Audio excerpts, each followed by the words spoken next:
Welcome to CompSpark. Today, we're in Columbus, Ohio. My name is Max Aulakh, the executive host for CompSpark, and I will be your host guest today. Today, we're here with Anupam Srivastava as the CISO from state of Ohio. Anupam, tell me a little bit about yourself and your role at the state. Sure. So Max, I've been with Administrative Services (DAS) for the past 6 months or so. Prior to that, I was the CISO at the AG's office, and I have a lot of technical background. Before that, I was director of infrastructure. I've been a developer for much of my life, so this is what I do, and this is what I love to do. Awesome. That's a great background from development to being a chief security officer of the state. So tell me a little bit about the impact DeWine Husted is going to have on the new Executive Order 2019-15D, right? So tell me a little bit more about that executive order, and as the state CISO, what kind of initiatives, what kind of things are you doing that will impact our counties? Sure. So security and privacy are very much enshrined in the Ohio Constitution. It is at the cornerstone of everything we do at the state. So the executive order issued by Governor Mike DeWine in April 29th of this year asks us to take these tenets into consideration when we are, initiating new programs, whether they are in support of Lieutenant Governor's Husted's Innovate Ohio, or anything else that we do in support of, analytic studies to improve the lives of the citizens of Ohio. It is explicitly called out in the executive order.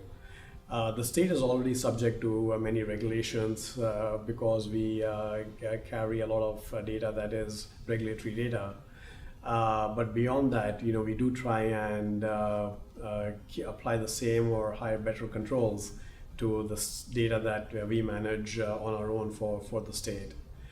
The DS Director, Matt Damschroeder, has been formerly at the Secretary of State's office, and he is acutely aware of the need to support the county and local offices in getting them to have a better security posture.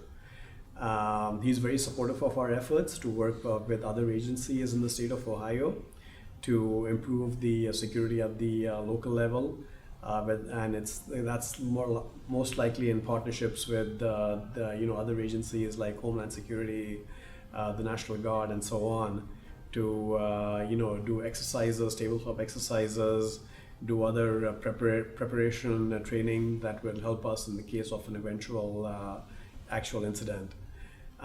So we are trying to give assistance to the people who need it the most by having these programs. Okay, so it sounds like you have the right legal frame. We've got local legislation.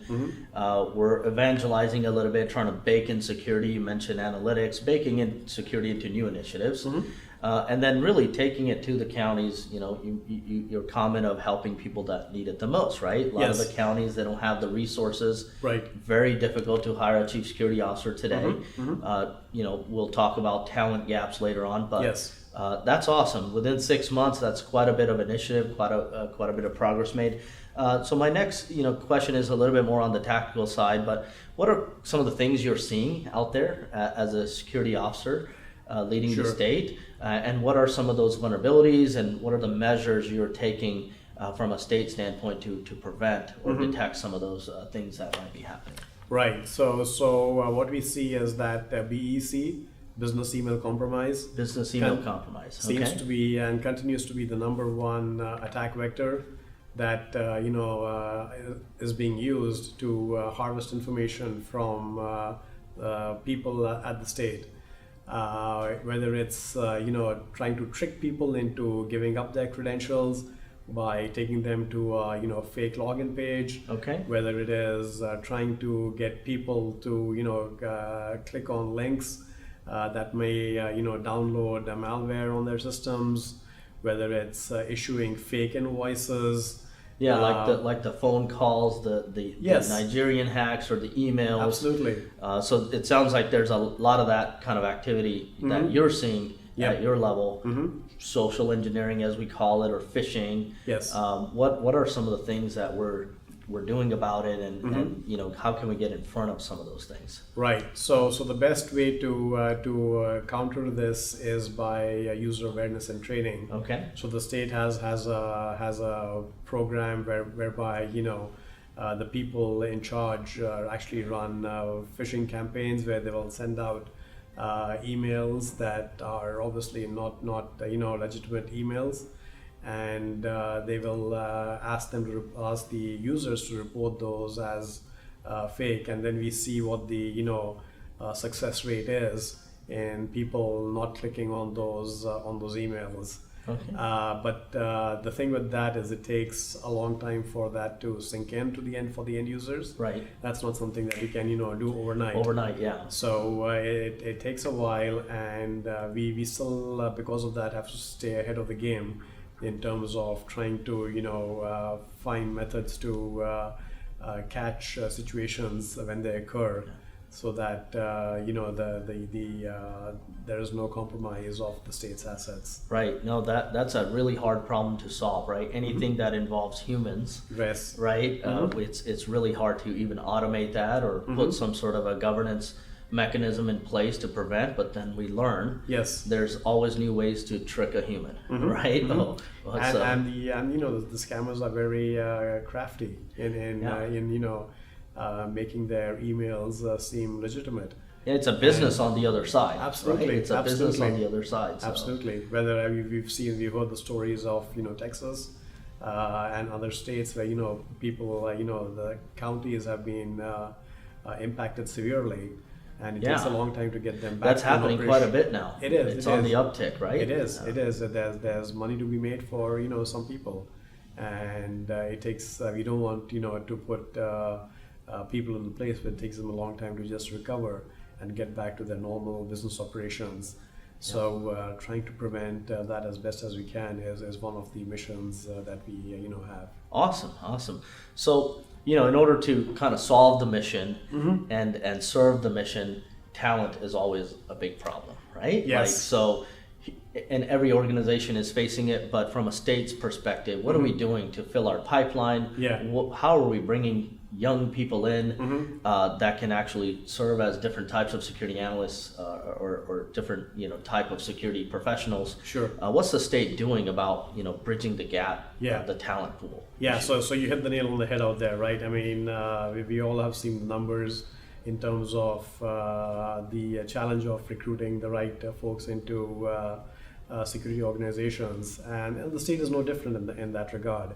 So we have the same challenges, but one of the things that was a promise by the DeWine Husted administration was that they would focus more on these what they call nano degrees. Okay. So and that is having smaller programs that would allow people to qualify for well-paying jobs.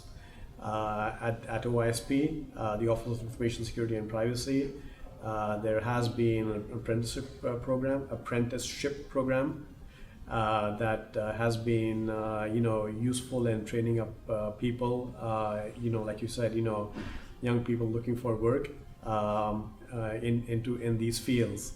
So they spend anywhere between 18 and 24 months in our office, and we rotate them across different areas, whether it's incident response, whether it's governance and risk and so on, whether it's looking at forensics. So they get a little bit of training in each of those areas, and as they're doing that, we get some help in return from them as well once they are at some capability level. Yeah. So it's worked well both ways for us. It is, and you mentioned a lot of different domains of information security, governance to something highly technical. Right. I'm thinking of the students out there or the newcomers to the industry. Would there be a prerequisite that you recommend? Are you looking for STEM students, or are you looking for somebody with more of a assurance background? What will be good? So that's an interesting question, Max. So we've actually recruited from all fields. Okay. We just are looking for the energy and the eagerness to learn that they would bring to the organization, and once we see that in them, we view them as viable candidates for this program. So it's not entirely necessary that you have a technical background. It never hurts to have that. But we have people in our program that come from all walks of